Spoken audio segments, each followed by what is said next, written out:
American fans get a very special treat. The spectacle of the Tissot Sprint coming your way in just over 20 minutes time, with world champion Pecco Bagnaia taking his first pole position since the Aragon round last year.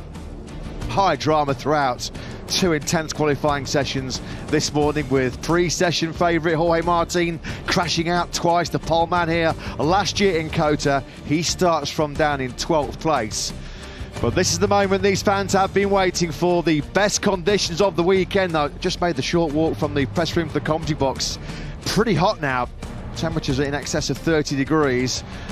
Ideal conditions then after some weather forecast suggested rain for the sprint. Thankfully, that looks like it's not going to happen.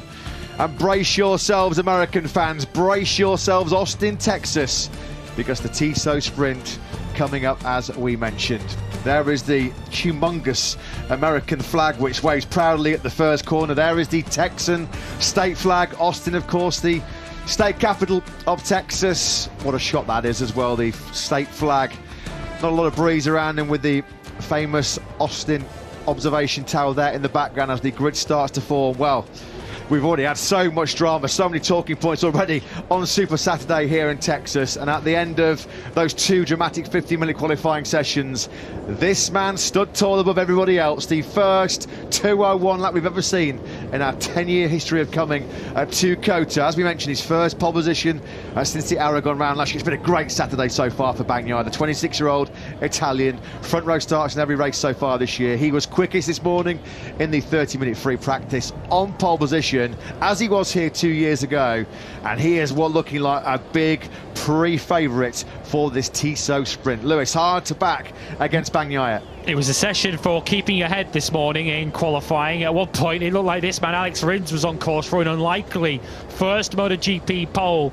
Pecco Bagnaia, who'd had a little bit of company late in qualifying too from Alex Marquez, who was so keen to pick up a slipstream from his fellow Ducati rider. Bagnaia kept his head and waited for that very last lap of qualifying to set a brand new all-time lap record, that 2:01.892, to take pole position. The form book suggests that Bagnaia is the favourite, but the form book doesn't really apply to the Tissot Sprint, does it? It really doesn't. Form book tends to go out the window. As Lewis just mentioned, Alex Rins, an absolutely sensational second place for him. Just his sixth front row start in his 102nd MotoGP weekend. Not really qualifying his forte, was it, as a factory Suzuki rider. Marc Marquez, of course, Honda superstar here in COTA for so many years. 7 times a race winner, still missing injured for this COTA clash. But Alex Rins upholding on Honda honour and summer. Sensational second place for him. Joined on the front row by Luca Marini. A dramatic Saturday for Marini so far. He had a big crash late on in free practice this morning at turn 10.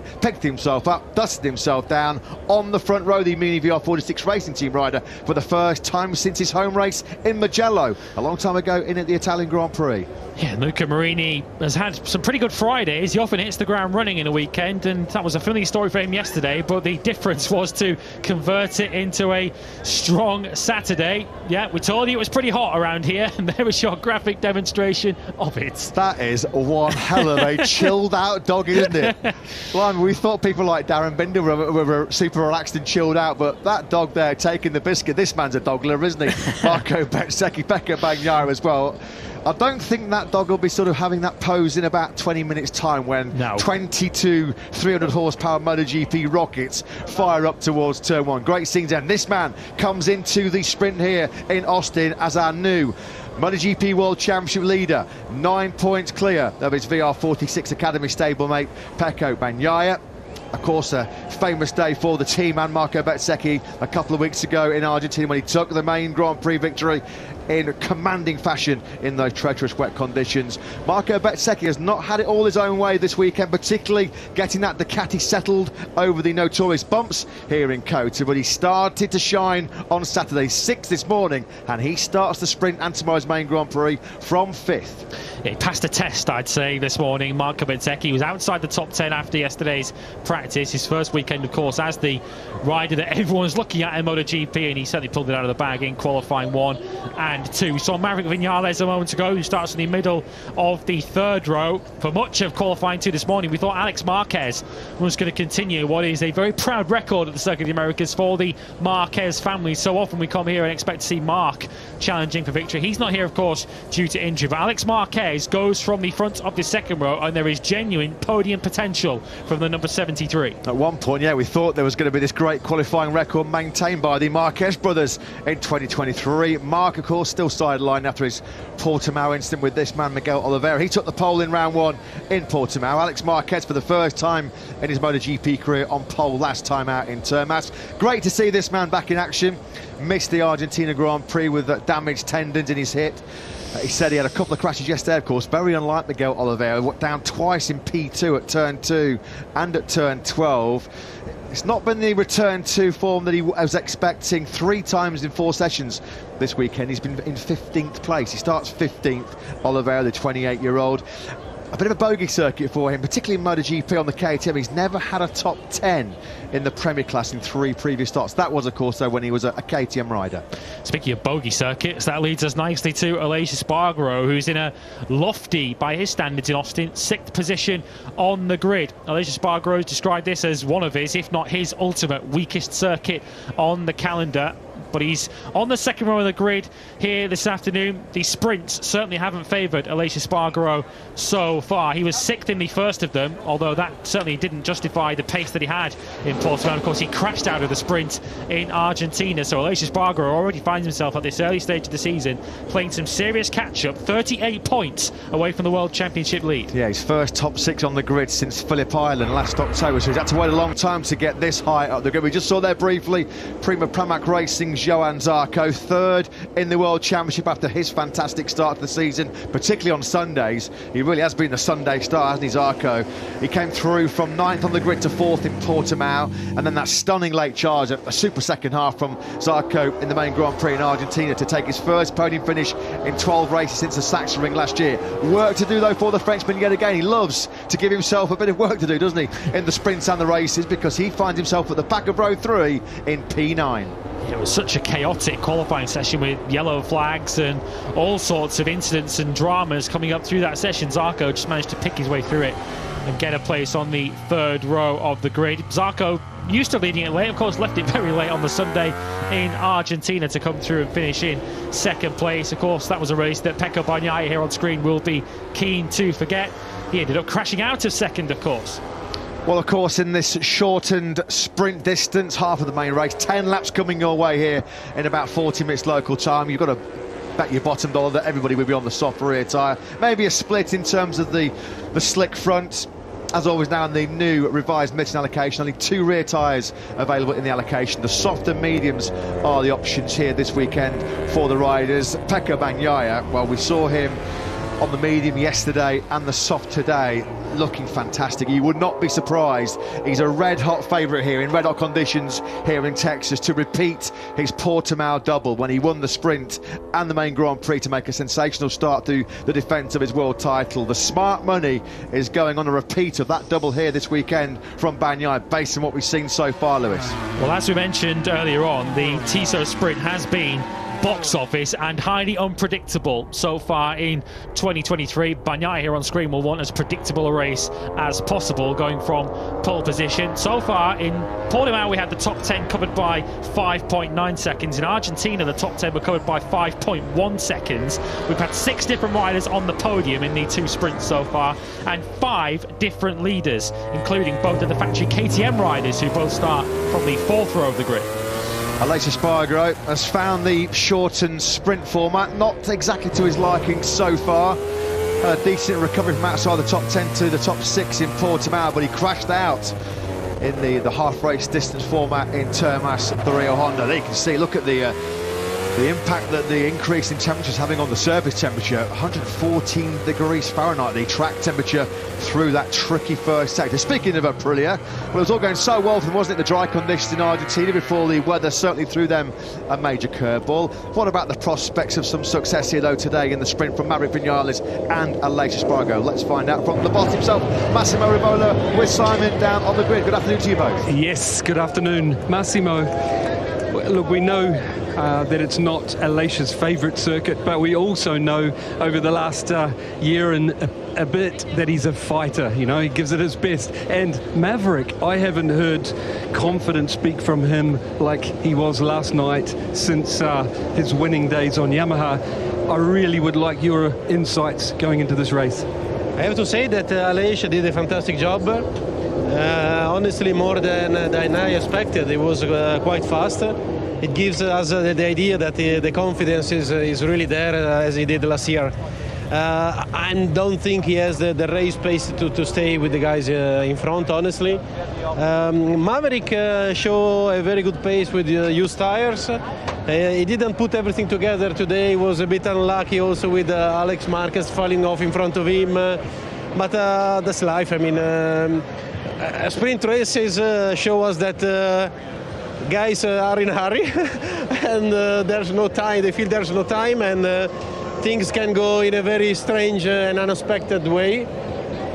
First lap is going to be crazy in particular, and I hope we get out in a normal way out of it, and then we will see. I mean, we don't have to be too ambitious here. We know that it's a sort of defensive race for us, but our time will come. Thank you and best of luck. Thank you.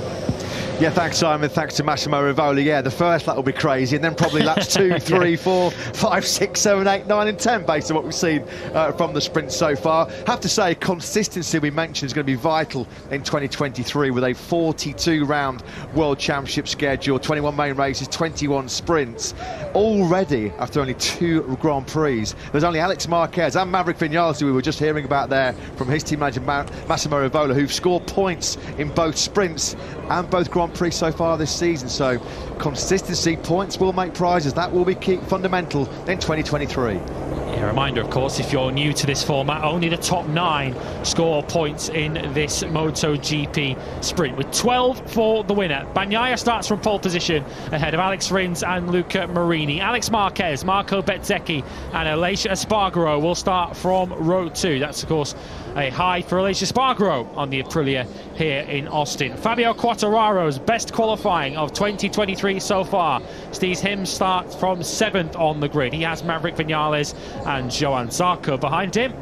You'll have to take my word for it because we can't see that at the moment. There we go. Quartararo, Vinales and Zarco together on row 3. Jack Miller and Brad Binder for KTM on row 4. Binder, of course, won the sprint and led after 3 laps, 4 places further back on the grid than that in Argentina. Jorge Martin crashed twice in qualifying 2. He was expecting to be much further up than 12th. He starts back of row 4. Joan Mir narrowly missed out in Q1. He's 13th ahead of Frankie Morbidelli and Miguel Oliveira. Fabio Di Gianantonio, Taket Nakagami and Michele Pirro on row 6. Pirro substituting for the still injured Enea Bastianini. Raul Fernandez and Augusto Fernandez are on row 7, along with Stefan Bradl, who substitutes for the King of Kota, Marc Marquez. And of course, with Paul Espargaro still working his way back to fitness, Jonas Folger returns to MotoGP for Gas Tech 3 in 22nd. So completing the front row of the grid, here is 25-year-old Italian Luca Marini.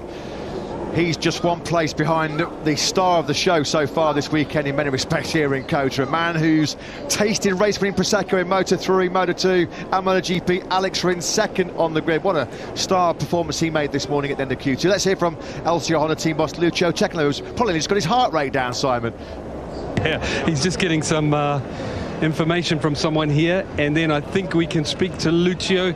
Lucio, I'm super happy for your team, LCR, Lucio Cecchino Racing, an independent team, and damn near on pole position after a tough couple of years. I'd love your thoughts on what Alex Rins achieved this morning. Yeah, we knew that he liked that racetrack, but we didn't expect such a great performance. He feels better and better with the bikes, and we are trying, of course, to move on with the bike development, and I'm very pleased with the work he's doing, and of course the team is doing. Okay, can you tell us what your thoughts are? You're an ex-rider yourself, you know what's going on. The temperature's a lot higher. What are you expecting? Well, what I've seen, that everybody is basically on the same tire, hard in the front and soft in the rear. So it will be very important to manage the tire slip by, you know, the rider and the electronics. By the way, Alex is a kind of rider that doesn't drive really much the filter of the electronic. He prefers to have more the torque of the bike and the power delivery on the hand. So thank you for your time. Best of luck. Thank you so much. Thanks, Simon. Thanks to Lucio checking out. Yeah, great to see LCR Honda back at the sharp end on a Grand Prix weekend. He's got a stunning record here, 27-year-old Spaniard Alex Rins. 5 podiums in 8 previous MotoGP races. Who won't forget, will never forget that great scrap he had with Valentino Rossi for the win here back in 2019. We just saw there Alex Marquez as well.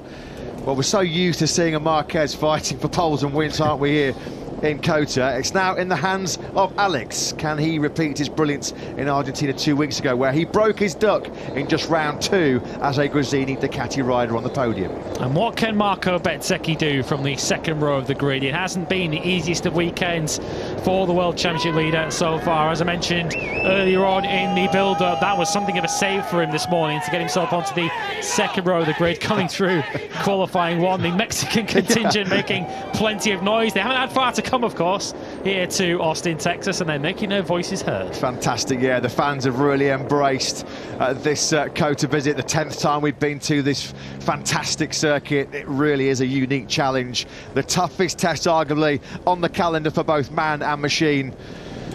And what a great shot that is. You don't really get a clear idea of just how severe the undulation is from that run down, or that run up rather, from the grid to the first corner. Now then, high ambitions, high expectations once again for Mini VR46 Racing going into this 10-lap sprint with Luca Marini on the front row and world champion Marco Bezzecchi on row 2. Let's get some pre-sprint thoughts of their team manager Pablo Nieto with Simon. Pablo, you've got the machine, we know, the 2022 spec Ducati, but you've got the riders as well at different tracks, both boys performing. Please give us your thoughts. Yeah, at the moment we are super happy for everything, no? But we have to know that this track is really, really difficult. Now it's this kind of weather condition is the first time that in all weekend is like this. It's really, really hot. But anyway, I think we are ready for the race. But it's going to be really, really important. The first lap, first breaking point. So let's see what happens. Thank you. Thank you. Yeah, thanks, Simon. Thanks to Pablo Nieto. He sounded pretty tense, didn't he? Quite nervous there, as you'd expect. There's only 12 points at stake here in the sprint battles, but so much is at stake. You know, those 12 points, they do tot up over the course of the season. Only over 250 points in this mammoth season are available and up for grabs in our new sprint format. Fabio Quartararo then, it's a season best qualifying for the Frenchman, but still not good enough, still not where he really needs to be. He heads that row 3 in 7th place. What can he do against that armada of Ducatis that surround him on this grid?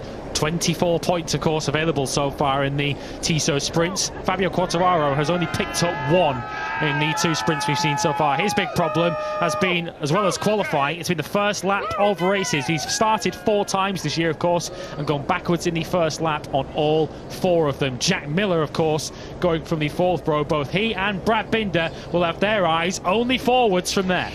High fives in America for Jack Miller, but not good high fives because he's crashed. Can you believe this, coming in to the sprint already this weekend? The 28-year-old Aussie, 5 times. He was down a couple of times in P1 yesterday in the same corner at turn 12 on out laps. He was down twice in Q2, a spill at turn 1 and in turn 13. He was joined on the deck twice in that thrilling and enthralling Q2 session by Jorge Martin.